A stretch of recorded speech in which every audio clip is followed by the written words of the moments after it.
Hey world, nice to have you here.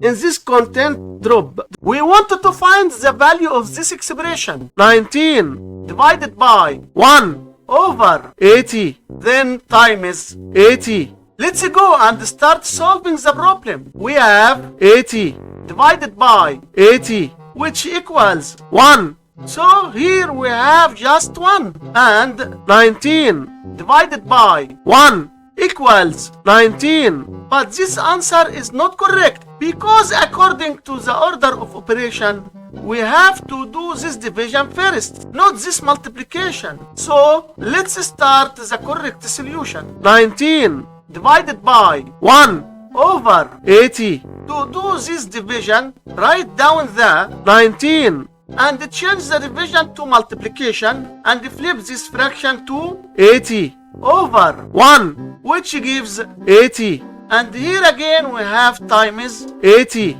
19 times 80 gives us 1,520. So 1,520 times 80, which equals 121,600. And so our final answer to this problem is just 121,600. Make sure you like, subscribe and comment below.